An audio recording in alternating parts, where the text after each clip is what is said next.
What's happening, my Jack family? Coach Scott here, jackedafter40.com and shreddedafter40.com. Welcome to another episode of the Jacked After 40 podcast. Lately, I've been hearing from some fellow bros who are experiencing burnout from chasing perfection.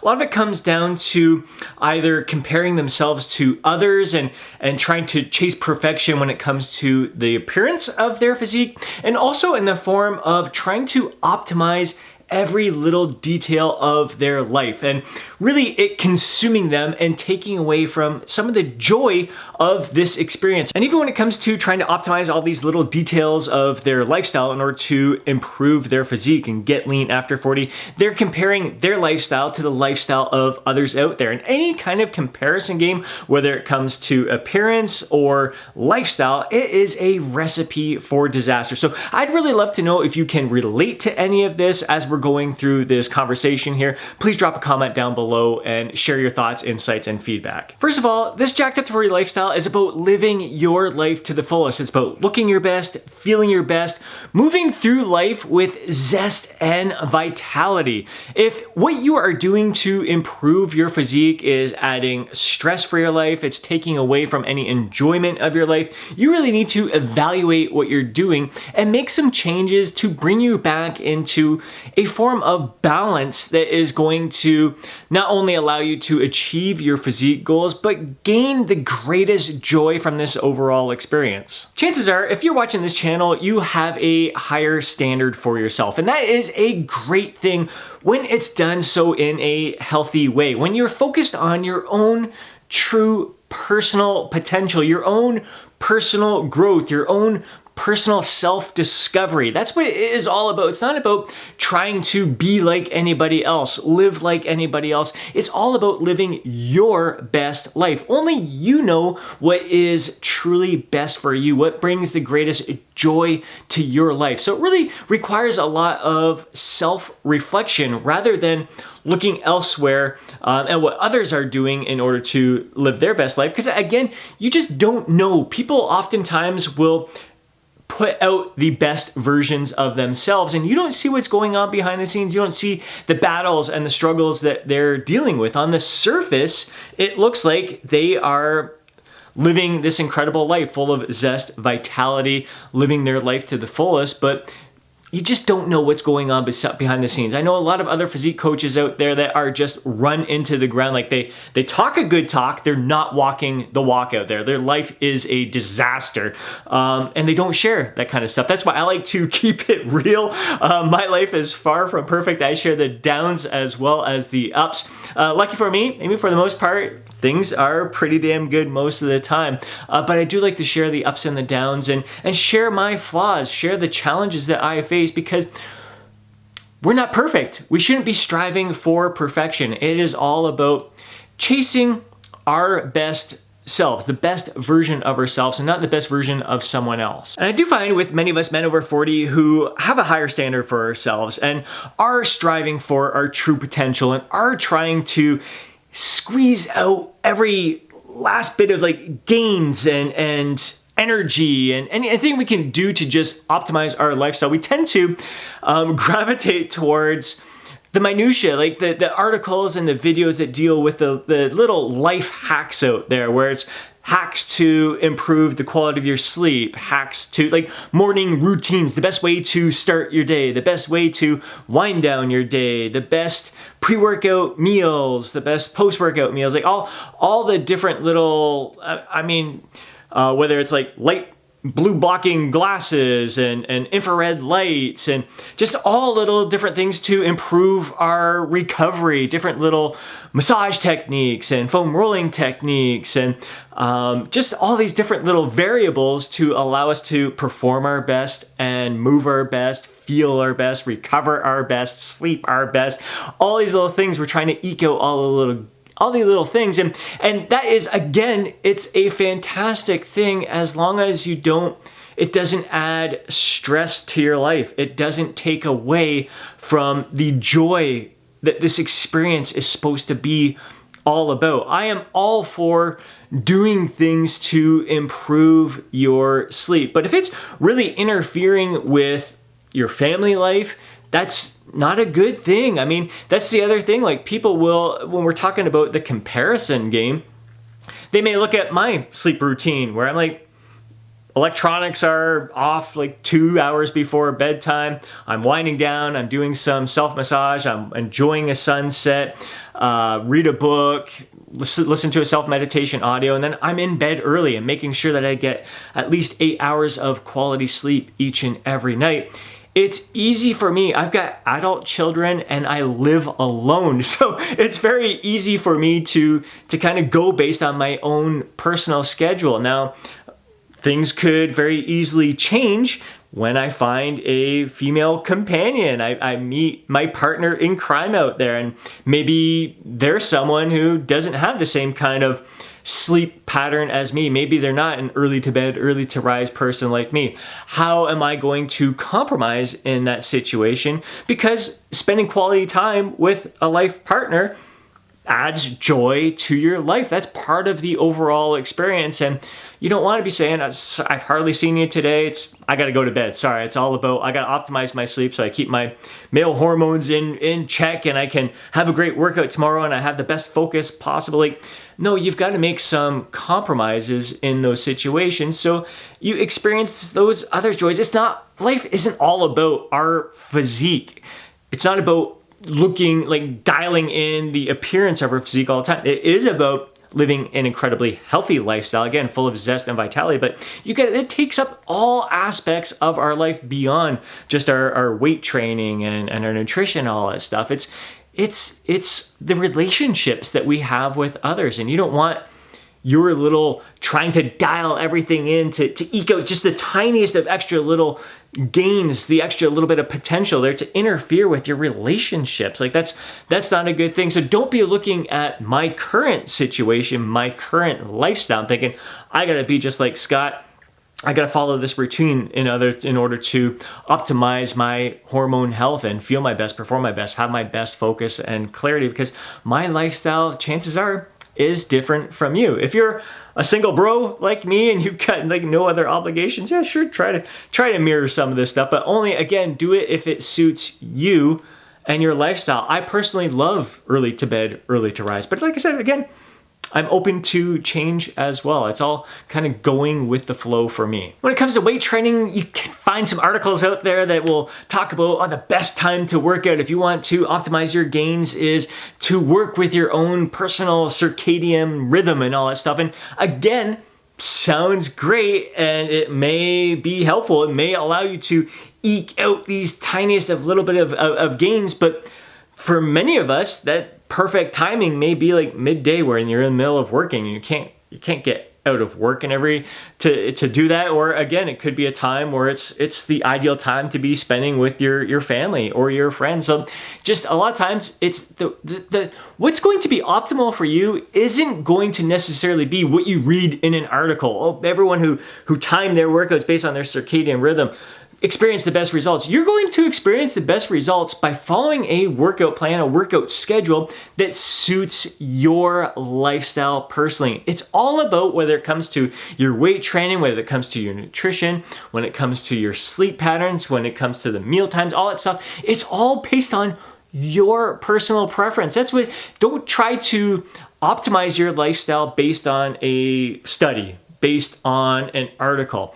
You really need to, like I said, do self-reflection to see what's going to work best for you personally. What's going to be optimal for you is something that's going to suit you, your personality, and your lifestyle. So although these articles and those things are great, again, it comes down to you and your self-awareness. Again, I see some people trying to compare their meal plans, their nutrition lifestyle to mine. And I provide sample meal plans based on what I have followed before, encouraging you to simply use them as an example, not follow them as is. I'll see some people try to all right, Scott has kefir in his shake each and every morning for gut health. I got to try to make my own homemade kefir. How do I go about doing this? And it's something that they don't enjoy. It's something that it doesn't suit them and their lifestyle. So yes, kefir helps my gut health personally. It's done wonders for me. It may not be the best suit for you, especially if you have some sort of lactose intolerances, even though I do find that kefir is okay in those certain situations. There's so many different other fermented foods that you can consume that will improve your gut health, whether it's kombucha, whether it's like sauerkraut. There's so many different foods out there that you can incorporate into your diet to improve your gut health. But again, it's working with foods that suit you best. And meal timing for me may not be the same best meal timing for you. Like, I enjoy eating, like, I don't eat right away. I enjoy having my coffee in the morning. It's typically 2 hours upon waking that I'll have my first meal. It's usually the shake. That satisfies me. It doesn't satisfy some of my clients, so they're better off having a whole meal at that time rather than a shake. I like to stop eating well before bedtime. I find I sleep better. I find I just enjoy going to bed feeling lighter and waking up feeling lighter. So that suits me best, but you may be someone who enjoys eating before you go to bed. You may be someone who enjoys intermittent fasting and really delaying your breakfast. There's no magic to any of that timing. The magic is working with your own personal tendencies. Another reason not to compare your lifestyle to my lifestyle and trying to follow the same lifestyle hacks as I may follow is that I'm very flexible with my work schedule. I work on my time. I work my freaking butt off. I put a lot of time into my work, but I am flexible. I can work out whenever I desire, whatever suits me best. I can wake when I desire as well. I tend to wake naturally at around 5 a.m. It's just what suits me best. It's waking on my own terms. I don't have an alarm clock. That's me. That is my lifestyle. I don't have to wake up and make lunches for my children in the morning. I don't have to drive them to school anymore, although I really freaking miss that. I miss driving my kids to school. That was one of my favorite things. Man, they grow up way too freaking fast. Cherish every freaking second, guys. Again, this is what it's all about. It's soaking up every freaking moment. Life is about those little things because it does fly by so fast. So don't allow your physique lifestyle to detract from what really matters most in life. You want your physique goals, your lifestyle to improve your physique, to enhance all areas of your life. So again, it's great to have these higher standards for ourselves. It's great to want to eke out every last bit of potential that we have, and looking at some of these life hacks and trying to incorporate them into our own lifestyle, but do so on an experiment basis and see if it actually enhances your life or if it adds stress to your life. Now, when it comes to comparing your physique to others, again, that's just a recipe for disaster. I want you celebrating your physique no matter where you are at in this journey. Celebrate who you are, your unique qualities. Chances are there's people who are looking at you wishing they had your physique, wishing that your before photos was their after photo. Like, that's all they want to get to is where you're starting off. They don't care about taking it to that next level. There's people who admire where you're at. I can't tell you how many people message me and they're very critical of their physique, and I'm looking at it going, damn, like I wish I had a narrow waist like you there. I wish my obliques looked like you. I wish my chest was thicker like you. Like, you can think these little things, but you don't realize we are most critical of ourselves, and I don't want you to be critical of yourself. I want you to have a healthy fascination with your physique, a healthy fascination with your own potential there, striving for your own physical potential, really celebrating your unique greatness, your unique structure. Like, I am very lucky to have been born with long clavicle bones that make my shoulders appear wider, and I definitely take advantage of that and try to build my shoulders up. And it makes my waist look more narrow. But for me, really, my waist is, even though it's a narrow waist when I am lean, is probably 29.5 inches around the belly button area, which is a fantastic waist, especially waist to shoulder ratio. I have a golden ratio when it comes to that, but my hips are a little bit wide and bulky, and can, again, when you're comparing to other physiques, it's not ideal when you're a competitor. Like I would never have an ideal stage physique. I'll have a great, fantastic physique that I celebrate, but because of my hips and everything, it just makes my obliques, transverse abdominals, my midsection just looks a little bit different from people. I've also been blessed with a fantastic six-pack that is arranged very aesthetically. If you're born with kind of staggered abs or only a 4-pack, it is what it is. It's what you're born with. It's what you have to work with, and thinking to yourself, man, I wish I had a 6-pack like someone else. I wish I had a narrow waist like someone else. Like, it's just, you're setting yourself up for disaster. That's something that you will never be able to achieve. You can't beat your own genetics. So you just gotta work with what you got and celebrate that. Celebrate your unique greatness. And again, instead of just nitpicking at your little flaws, celebrate those flaws and celebrate you've been blessed with some other great features as well. I could look at so many things that caused me discomfort as a teenager. I got a big nose. It's a good pointy nose there. My ears stick out. I went bald at a young age. Like, those are things that, because you're so focused on appearance and comparing yourself to others. Yeah, I wish I had hair at that time. I wish my nose was small. I wish my ears didn't stick out the way they do. But I celebrate it now. I freaking love my bald head now. My nose, I'm very proud of my nose. It's all these little things. You just realize, you know what, this is who I am. If you don't accept me for who I am,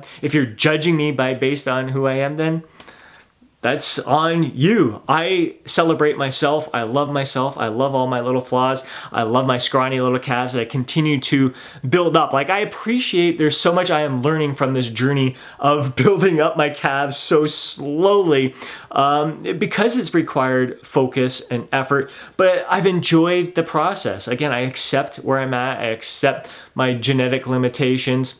I make the most out of those genetic limitations, and I celebrate the fact that I have the opportunity to try to improve upon them, even if it is slow, super slow, and even if I'll never have these big gigantic cows on my lower legs there, it is what it is. And I can't compare myself to someone else who has a different genetic structure. And I mean, there's guys out there who have never done a calf raise in their life, and their calves are freaking huge. I can't compare myself to them. We're just different. We're just built different. We have genetic structures that are different. We have different gait and movement patterns that may have made it easier for him to build those calves. I'm light as well. I'm not carrying as much of a load, which can have an impact as well. I just work with what we got, celebrate with what we got, because all that comparing to others is just going to wear you down. You're never going to be happy. You're never going to find that happiness if you're comparing yourself to others. But if you're comparing yourself to what you were yesterday and in the past, and just really soaking up the experience overall, that's where you're going to find your happiness. Happiness and just the ability to be able to do what we are able to do, like going into the gym and working out, eating quality nutrition foods, like having access to quality nutrition foods is a huge deal. Just having the time to be able to do some of this stuff is a huge deal. So end this comparison game, end this trying to manage all the little minutiae if it is adding stress to your life.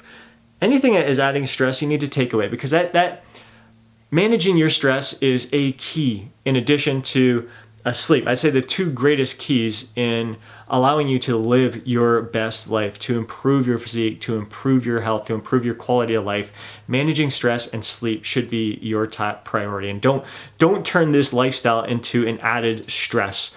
You want it to enhance all areas of your life. That may have been a bit of a ramble there, but I hope you found value in this discussion. I hope you can relate to it on some level, and you take some of these tips and really evaluate your overall lifestyle, making sure that all that you are doing is adding value to your life, not adding stresses to your life, and that you are focused on more than just appearance. You're focused on living your life to the fullest, and living your life to the fullest isn't just about dialing every little thing in.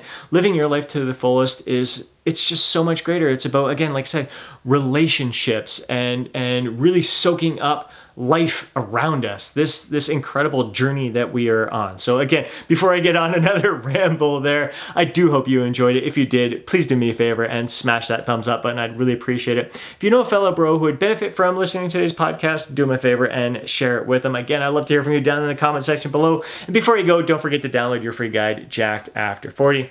Have yourself an amazing day. Catch you in the next podcast.